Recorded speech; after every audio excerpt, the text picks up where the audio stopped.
चिंता नहीं है, वोट की चिंता है, गौरव की चिंता नहीं दे प्रदेश और देश की। ये सरकार न्यूज कंट्रोल करती है, अपराध कंट्रोल नहीं कर रही है सरकार। हमने तो केवल 3 जगह मांगी, अन्य जगहों के बारे में कोई मुद्दा नहीं था। हाँ, मेरा मजहब इस्लाम हो सकता है, लेकिन जन्म से हम सनातनी भारतीय। पीडीए पे नहीं बोलेगा, ये कहाँ का जीरो टॉलरेंस है आपका? ये जीरो टॉलरेंस आपका जीरो हो गया है। उनके पीडीए में और लोग हैं लेकिन चच्चू नहीं है, वो बेचारे हमेशा ठगे जाते हैं ऐसे। कब तक यह न्याय होगा पता नहीं। महाभारत को एक बार पढ़िए, Mahabharat. Purvanchal expressway, Bundelkhand expressway, 6 expressway संचालित हैं। Gorakhpur link expressway, Ballia expressway एवं गंगा एक्सप्रेसवे। अध्यक्ष महोदय, मैंने कई बार कहा, क्या कारण है कि भारत सरकार उत्तर प्रदेश में एक्सप्रेसवे नहीं दे रही है? और ये बात मैं पहली बार नहीं कहने जा रहा हूं सरकार के सामने। मेरे जितने भाषण हैं उठा करके दे लीजिए। मैंने हर बार कहा कि देश में अगर बन रहा है एक्सप्रेसवे तो भारत सरकार यूपी में क्यों नहीं बना रही? अगर एक भी भारत सरकार के बजट से उत्तर प्रदेश में एक्सप्रेसवे बन रहा हो तो अध्यक्ष महोदय सरकार बताए हमें कि कौन सा एक्सप्रेसवे है जो भारत सरकार के बजट से उत्तर प्रदेश में बन रहा है। और ये बात मैं आपसे इसलिए कहता हूं कि अगर आपके बजट का पैसा वहां जाएगा और अगर वो पैसा बच जाए तो हमारे किसानों का भला हो सकता है। उस पैसे को आप मंडी बनाने में लगा दें और किसानों को सुविधा देने के लिए लगा दें। और आपका तो गोरखपुर लिंक एक्सप्रेस बन जाना था 2022 तक। हम लोगों को अध्यक्ष महोदय लगता है और इंतजार करना पड़ेगा। ये तो 24 आ गया है। और यहां तो माननीय सदस्य जितने बैठे हैं, ये नोएडा, ग्रेटर नोएडा से आगरा वाले पे भी चले होंगे, यमुना क्रॉस करने के बाद जो एडीए आगरा डेवलपमेंट अथॉरिटी का बना है वो लिंक में भी चले होंगे, और उसके बाद आगरा लखनऊ पे भी चले होंगे, और उसके बाद पूर्वांचल पे भी हमारे कई माननीय सदस्य चले होंगे। ये चेहरे से कहें न कहें, लेकिन इनके मन में इनको पता है कि सबसे अच्छा एक्सप्रेसवे कौन सा बना है। ना कहो आप, लेकिन जानते हो आप। और मैं अध्यक्ष महोदय दावा कर सकता हूं कि दुनिया के जो बेहतरीन एक्सप्रेसवे हैं उसके बराबर कोई एक्सप्रेसवे बनाए तो आगरा लखनऊ एक्सप्रेसवे बना है जो समाजवादियों ने बनाया। ये बात मैं बार बार बोलता हूं। सदियों की प्रतीक्षा अयोध्या में दूर हुई।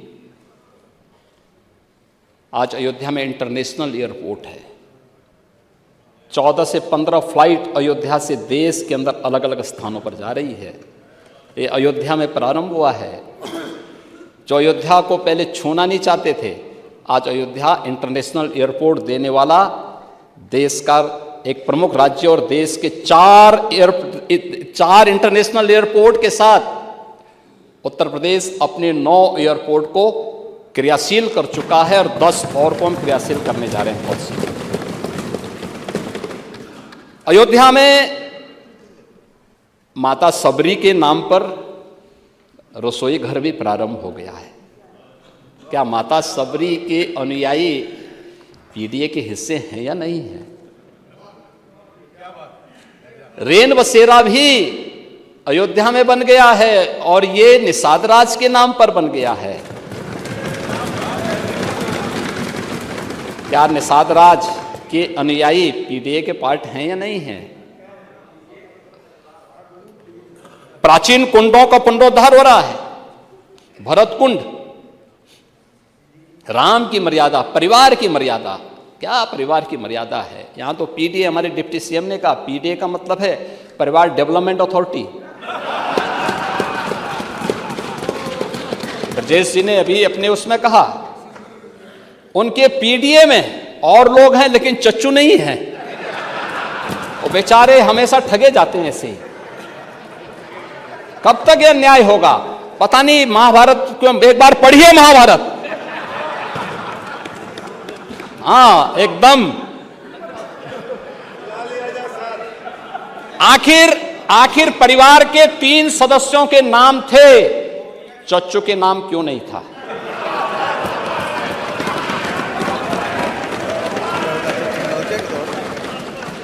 अरे उनका भी नाम देते, वरिष्ठ नेता थे, बेचारा रगड़ते रगड़ते अपने को जो है पीडीए में है ही नहीं, इसीलिए कह रहे हैं ना कि उन्होंने चाचू को ही भुला गए, परिवार के, यानी इस प्रकार से उन्होंने विस्मृत कर दिया कि साइडलाइन में थे ही नहीं, कैमरे के फोकस में नहीं थे, अब रेड कारपेट पे नहीं चल पाए। इसीलिए हम कह रहे हैं ना कि चच्चू को ही भूल गए और बेचारे चच्चू देखते रह जा रहे हैं कि ठगे गए एक बार फिर।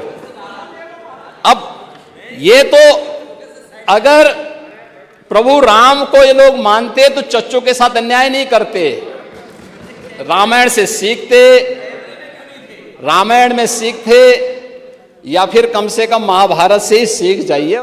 आज महोदय नेता प्रतिपक्ष इस बात को कह रहे थे कि एक्सप्रेसवे में Lucknow Kanpur greenfield expressway, elevated जो एक्सप्रेसवे है ये भारत सरकार के सहयोग से बन रही है। इसके अलावा बलिया लिंक एक्सप्रेसवे ये भारत सरकार के सहयोग से प्राप्त बन रही है। प्रदेश के अंदर जो विभिन्न जनपदों में हम लोगों ने इस कार्य को आगे बढ़ाने का काम किया है,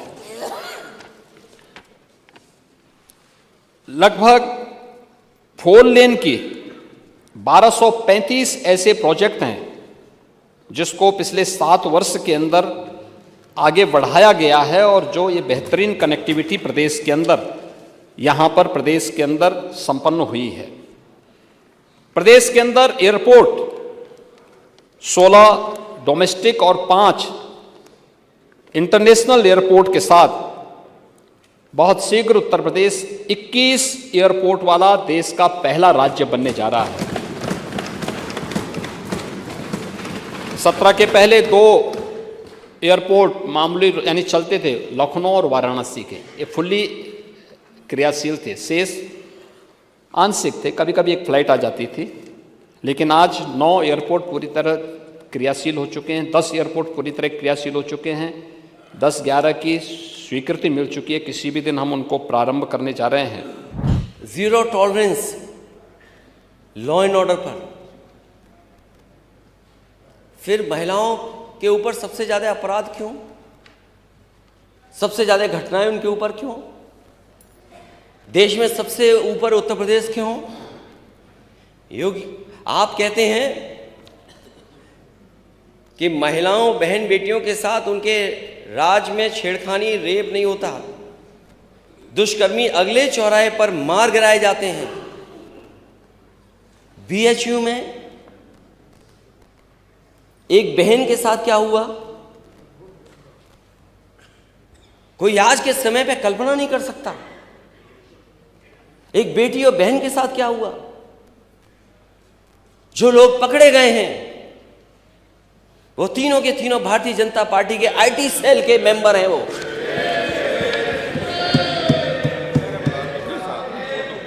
और अध्यक्ष महोदय, कोई आसानी से मुख्यमंत्री जी के साथ फोटो नहीं खिंचवा सकता। तीनों की फोटो हमारे नेता सदन के साथ है।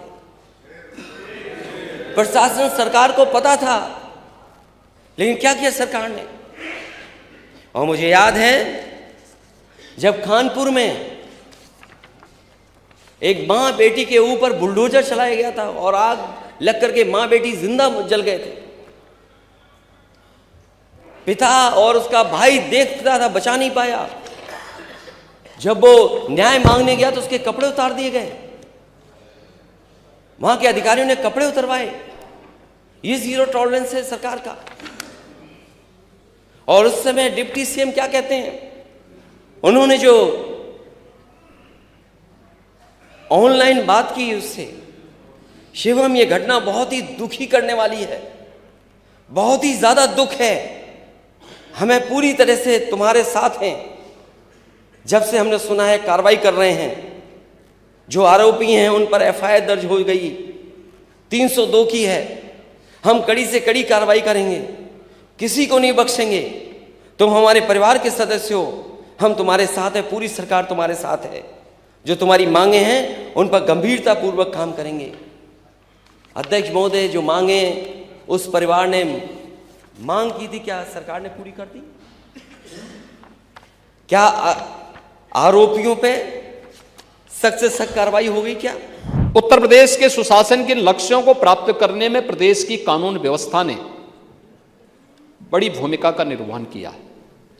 इसके लिए प्रदेश को, शासन को पूरे प्रदेश के अंदर सुरक्षा का एक बेहतर वातावरण बनाना पड़ा। जीरो टॉलरेंस की नीति अपनानी पड़ी। हमारी जीरो टॉलरेंस की नीति से बहुत सारे लोगों को थोड़ा बुरा लगता है, क्योंकि जिन लोगों की आदतें खराब थी तो उन लोगों को कानून के रास्ते पर लाने में थोड़ा कठिनाई तो हुई होगी, तो उनकी चिड़चिड़ाहट कभी देखने को मिलती है। लेकिन इसके लिए हमने पुलिस में भी रिफॉर्म किए, भर्ती की प्रक्रिया को आगे बढ़ाया, उनकी ट्रेनिंग को अपग्रेड किया। 7 पुलिस कमिश्नरेट लखनऊ, गौतम बुद्ध नगर, कानपुर, वाराणसी, आगरा, गाजियाबाद और प्रयागराज में इस व्यवस्था को लागू किया। 75 जनपदों में साइबर सेल के थाने स्थापित करने की कार्रवाई को अंतिम रूप दिया। साइबर क्राइम मुख्यालय लखनऊ पर एडवांस साइबर फॉरेंसिक लैब, 18 क्षेत्रीय थानों में बेसिक साइबर फॉरेंसिक लैब और 75 जनपदों में साइबर क्राइम थानों की स्थापना की कार्रवाई को भी हम लोगों ने प्रारंभ किया।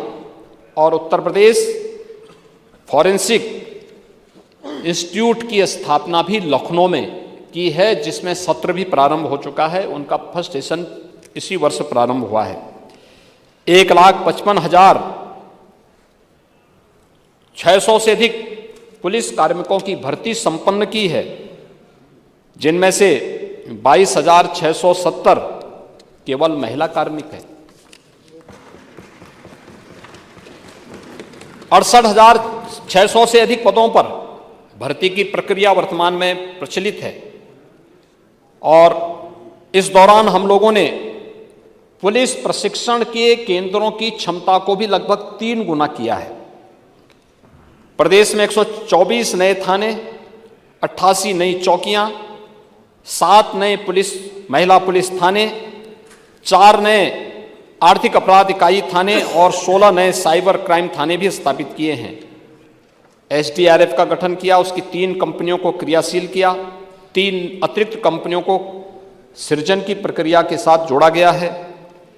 वीरांगना झलकारी बाई महिला PSC बटालियन गोरखपुर, वीरांगना अवंती बाई महिला PSC बटालियन बदायूं और वीरांगना उदा देवी महिला PSC बटालियन लखनऊ की स्थापना की कार्रवाई को आगे बढ़ाया। और पहली बार महिला पुलिस कार्मिकों को भी फील्ड की ड्यूटी देने के कार्य प्रारंभ किए गए और महिला बीट पुलिस अधिकारी के रूप में 10,000 से अधिक महिला